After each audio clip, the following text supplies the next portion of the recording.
And all I could think of is how lonely I was for Jesus and how my life had just spiraled so out of control and that death seemed to have been a better option. And I said to the Lord this: how many of you understand that sometimes you can try to hide stuff from God, but don't make no sense trying to hide it because he already knows, and he knows our thoughts from afar?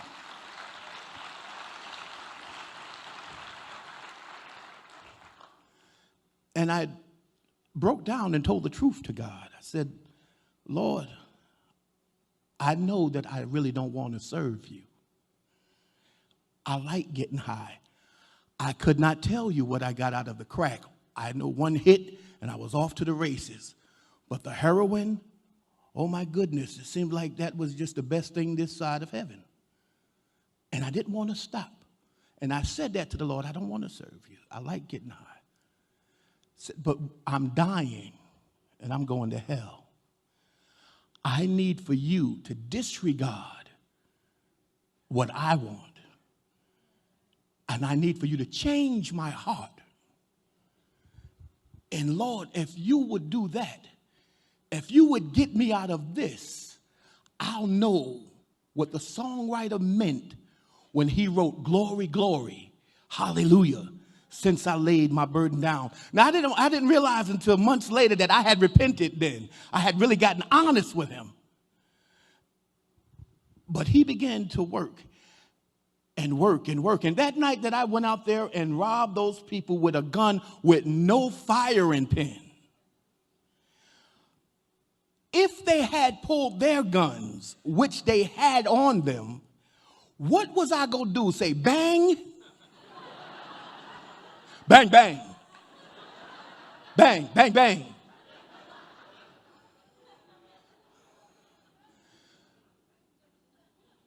I have to share with you. Some of us have gone through some things in life, and we didn't understand why we went through them. I didn't understand back then. How could you let me go to prison for a crime that you know I didn't commit? But it was sitting in solitary where I was crying, and I was saying to God, I wish I had died the day I was born. Why couldn't I have died? Or I wish I was never born. And I'm sitting there, and all of a sudden there was a light on the windowsill. And when I looked over, there was a book, and I opened the book. It was the Bible. And when I opened it to the exact passage where Job was cursing the days of his birth. And right then I knew God was talking to me, and I read the Bible.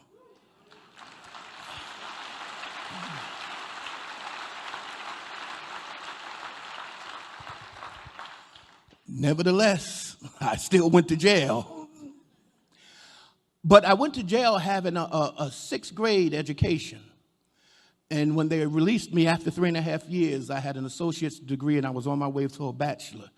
And I knew that wouldn't have happened if I hadn't gone to jail. So I looked and I understood that, Lord, you know what?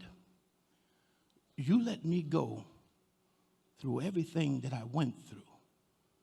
Because like Moses, you allowed me to grow up in Egypt. You know how God let Moses grow up in Egypt? And then he took him out of Egypt, then sent him back to Egypt to deliver his people from Egypt. Well, I saw how, God, you let me grow up among the inmates and among the drug addicts and the gangbangers and the thugs and all of that. And then you took me out of it.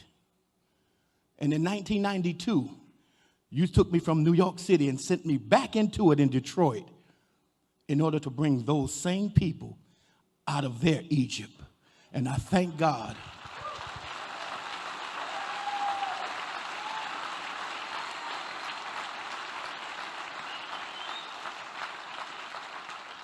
So you never know what God is using you for right now.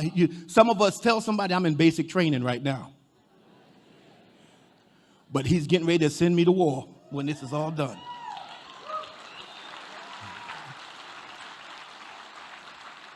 There's somebody he's going to have me liberate.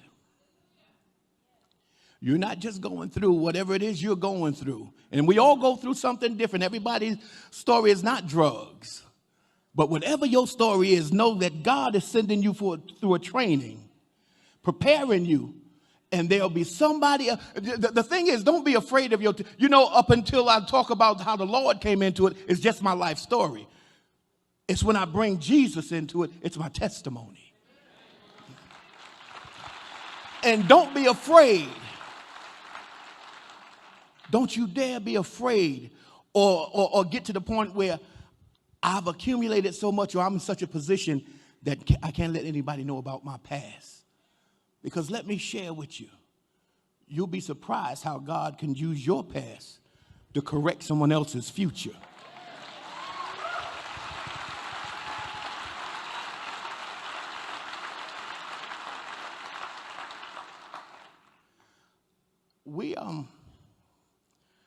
I met Mitch and they shared with me that there was someone who wanted to talk to me. I was called stupid. No, let me share with you. I was called, what was the word that they used?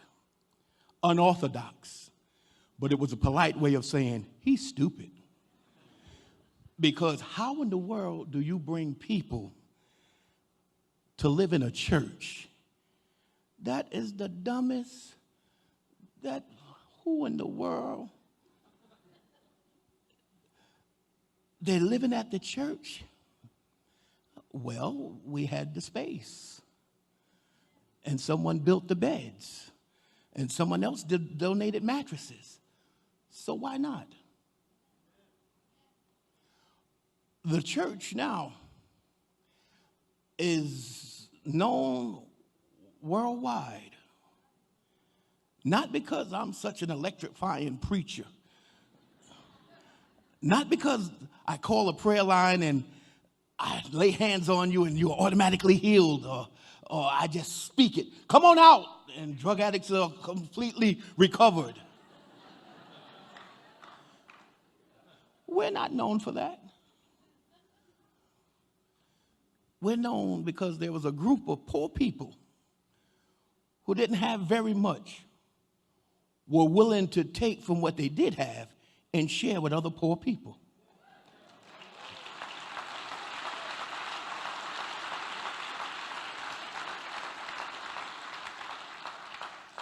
And I share with you this. Never let it be said, I can't do this because I don't have money, because money we didn't have. But I declare we had God's favor. And I would prefer his favor than $1 any day. Because I've seen his favor. I've seen his favor. I need another hallelujah, hooray for Jesus right now. Hooray for Jesus.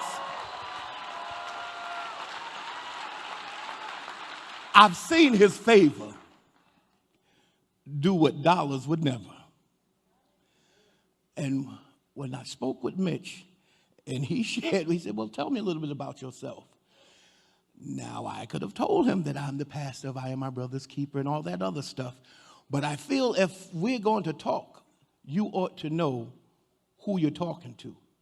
Because I'm not just the pastor of Henry Covington. I had a past. And if it's going to be a problem between us, well, let me let you know now so you have the opportunity. So I share with everybody. I'll tell you in a minute, I was a crackhead.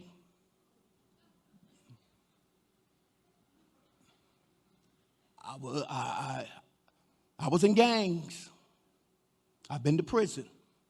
I was a heroin addict, alcoholic, all that.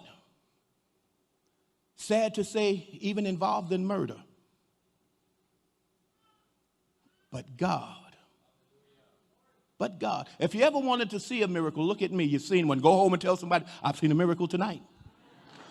I saw a miracle. I saw a miracle. I saw a miracle. And when Mitch came, we began to talk, and we would talk to the late hours of the night. His phone would ring, and my phone would ring, and I know Annette would be on the other end. When are you coming home? I'll be there. Mitch was from the Jewish faith. I was a Christian. And sometimes I would ask God, Lord, is it all right with you?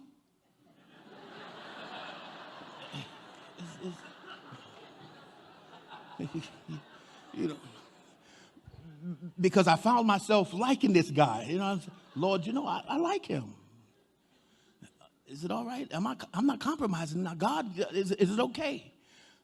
If I got to choose, you know, I'll choose you. But like he said, we won't say it, but there's, you know, you're different. I don't know if I can trust you. I don't know. But I'm going to say this, and then I'm done. I sat across the street one day looking at the church, and I said, Lord, I need help. The people don't have, they won't work, and the church is just falling apart. And I heard inwardly, your help is coming from without.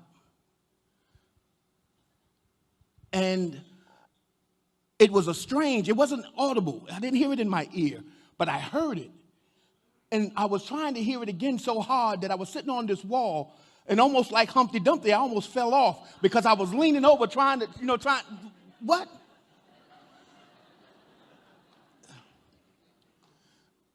And I even tried to recreate it. Your help is coming from without. That was good.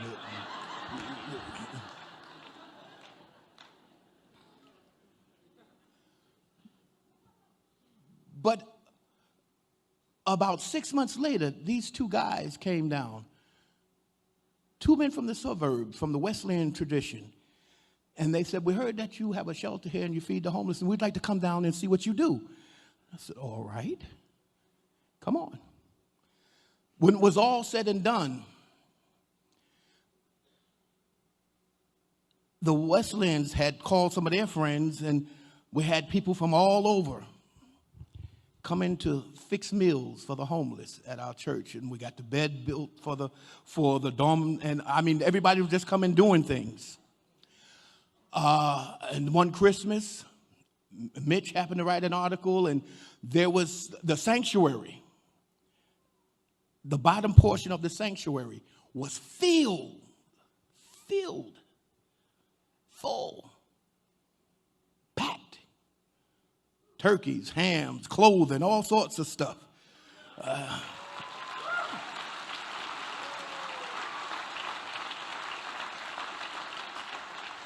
There was a man who they had offered me, we'll help you get into a smaller church. This church is too big, it's too old, it's too much to handle. And I said, well, I'll meet with the staff. And I met with the staff and my wife, everybody said, listen, we're tired of seeing you just at the computer trying to raise money, on the phone trying to raise money, this bill, that bill. I said, let's go.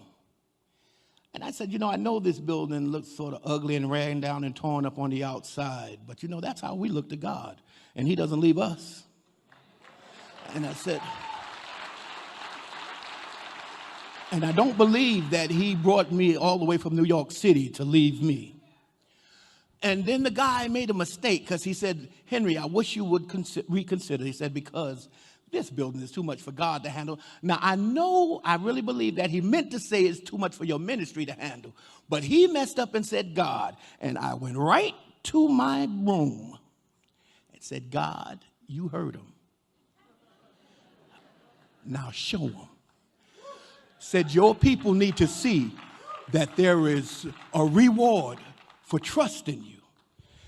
And shortly after that, Mitch and I sat down and on, it was about the second week or third week in November, where we began to have the shingles and all the equipment and the tools delivered to the church to begin the work on the roof. We're all downstairs and outside, and we're passing the stuff up, and we're singing, amen. And when it was all said and done, when the roof was repaired on December 9th, and we celebrated, Anita Baker was there, the mayor came, Aretha Franklin sent $5,000, and they said, Aretha doesn't donate to anything, but she sent the check. I was laying in bed, and then that same voice inside began to explain how in 5 ways, and we recognize 5 being a number of grace, how in 5 different areas he sent help from inside. So when Pastor Steve and Pastor Darrell walked in, you're black. They were white. It was up from without the race. They were from the Wesleyans, and then you had Methodists coming down, Episcopalians, and you were originally Pentecostal.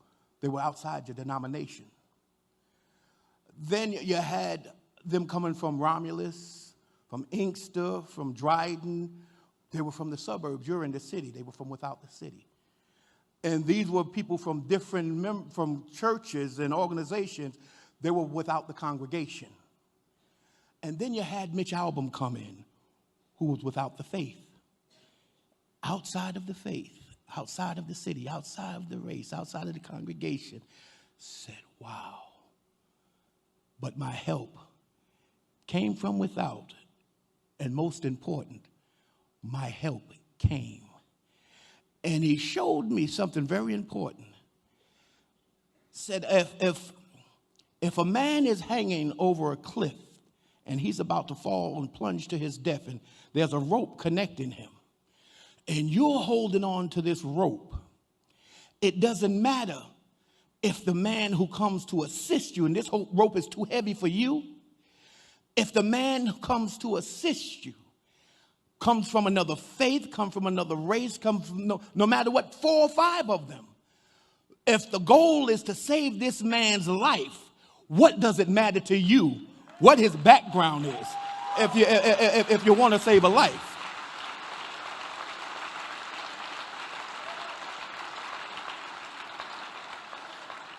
And I found out something that night. I found out, you know what? The more I think I know God, the more I understand I got so much more to learn about him. Because there's no telling who he'll use to get you out of the fix that we so often get ourselves in. I thank God for this church here. You know what?